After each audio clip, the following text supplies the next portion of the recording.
You ever notice how some people can lose a $1 billion deal and shrug it off while you drop your phone and suddenly the sky is falling? It's not weakness. It's a wiring problem inside your brain. And by the end of this, you'll know how to rewire it. We all have these moments. A minor inconvenience appears and suddenly your chest tightens, your thoughts race, and your day feels ruined. The coffee spills, the email is late, the meeting runs long, and your mind says, disaster. Here's the truth. Your brain doesn't care whether it's a minor problem or a major catastrophe. It reacts the same way. Evolutionarily, it's wired to treat small threats like life and death situations. That's why your heart races when you're late, even though no saber-toothed tiger is chasing you. Now, here's a trick most people don't notice. Panic feeds itself. You worry about a small problem, your body reacts, you notice the physical stress, and then you panic about panicking. It's a loop, a self-sustaining storm. The next thing you know, a tiny mistake feels like a headline in a disaster newspaper. World collapsing because of coffee spill. Let me give you a real-world example. Leonardo DiCaprio, yes, the actor behind Titanic and Inception, has spoken about the immense anxiety he faced before auditions and performances.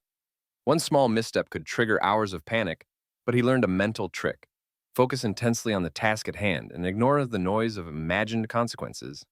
He trained himself to separate real problems from tiny imagined ones. That's the power of mental stillness. So why do we panic over small things? First, it's anticipation. Your brain jumps ahead, imagining the worst-case scenario. It's like a stick figure running in slow motion across a cliff that isn't even there. You're scared of what might happen, not what is happening. Second, it's habit. We've been conditioned through school, work, social media, and endless notifications to overvalue small mistakes and undervalue our capacity to handle them. Each tiny problem becomes a red flag, screaming at you, you're failing. Here's a simple visual. Picture your mind as a tiny city. Each small problem is like a tiny fire in a building. If you overreact, you run through the streets panicking, stepping on your neighbors, and the whole city feels like chaos. But if you approach it calmly with a fire extinguisher, the small fire goes out and life continues normally. One practical trick I teach in the Wise Joe ebooks is this. Pause before panic. Literally. Breathe.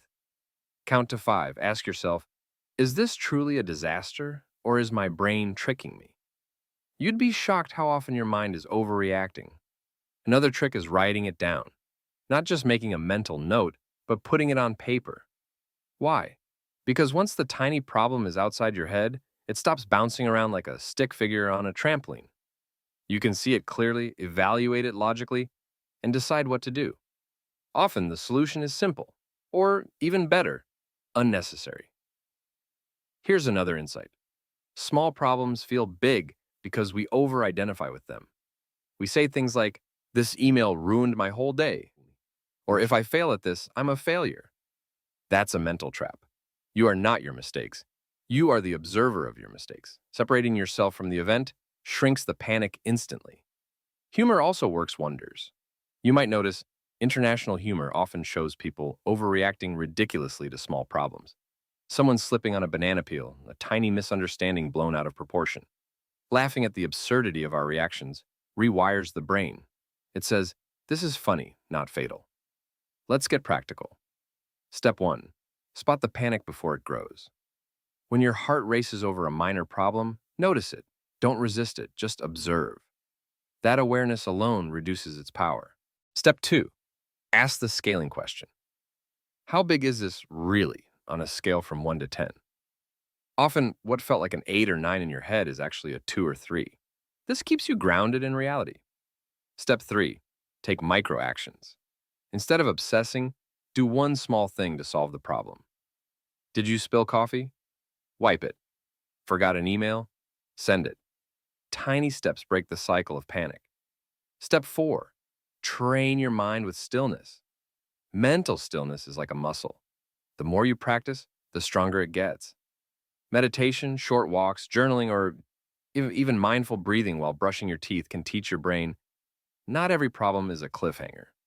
Even Elon Musk, when managing multiple billion-dollar companies, relies on structured mental breaks to prevent tiny problems from spiraling into panic. Step 5. Reframe the problem. Instead of, this is awful, say, this is an opportunity to practice calm and focus. Reframing transforms your emotional reaction and gives you control back. Now, a deeper trick that often surprises people. Small problems feel catastrophic because we haven't internalized resilience. Life doesn't just hand you disasters, it hands you practice rounds. Each small problem is a gym for your emotional resilience. The more you face them calmly, the less scary real crises become. Let me illustrate with a story. Once a friend of mine missed a flight because of a tiny scheduling error. At first, panic set in. Imagine lost luggage, canceled meetings, embarrassment. But then they paused, evaluated, took micro actions, rebooked, notified colleagues, grabbed a coffee, and here's the kicker. They ended up meeting someone on the new flight who changed their career path. Tiny problem turned serendipity. And here's the philosophical twist. When we panic over small problems, we're often panicking about control itself. We think, I need to control everything perfectly. But control is an illusion. Accepting this frees your mind. You start treating small problems as waves to surf rather than walls to crash into. Want an action you can do right now? Pick one small problem that's been nagging you. Breathe, write it down, scale it, take one tiny action, and then let it go. Watch how your nervous system relaxes. That's the beginning of mastery over panic. Here's a subtle but profound point. Your friends, family, coworkers, they're not living inside your panic loop. The tiny mistakes you obsess over barely register to them. By holding on to panic, you're suffering twice, once for the event and again for the imagined consequences. Don't double tax yourself. And yes, there's a scientific reason. Your amygdala, the part of the brain that signals fear, doesn't know small from large. It just reacts. That's why these strategies, pause, observe, microaction, reframing, stillness, are essential. They send signals to your prefrontal cortex. Relax, I've got this. Let me give you a final visual. Imagine your panic as a tiny storm cloud over your head. Every minor problem adds a raindrop. But with awareness, microactions, and perspective, that cloud drifts away before it ever storms your day. You control where the cloud moves, not the other way around. So here's the truth. Panicking over small problems is normal, but it's also entirely trainable. By practicing awareness, mental stillness, and simple reframing, you stop being the victim of your thoughts and start being the pilot of your mind. And if you want a deeper dive into exercises for this kind of mental mastery, there's a little collection in the Wise Joe Ebooks. Just a few pages a day can rewire your response to tiny stressors. And honestly, change how you handle everything. I'll leave you with this reflection. What's one small problem that's been making you feel enormous stress lately? Picture it as a stick figure running around in your mind. Can you step back, breathe, and shrink it down? That's where your power begins. Your mind is not the problem. Your thinking patterns are.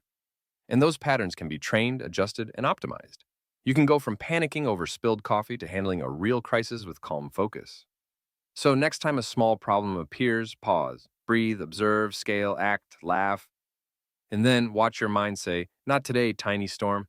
I've got this. And maybe, just maybe, leave a single word in the comments reflecting the first small problem you're noticing today. It's a tiny step, but the beginning of a calmer mind.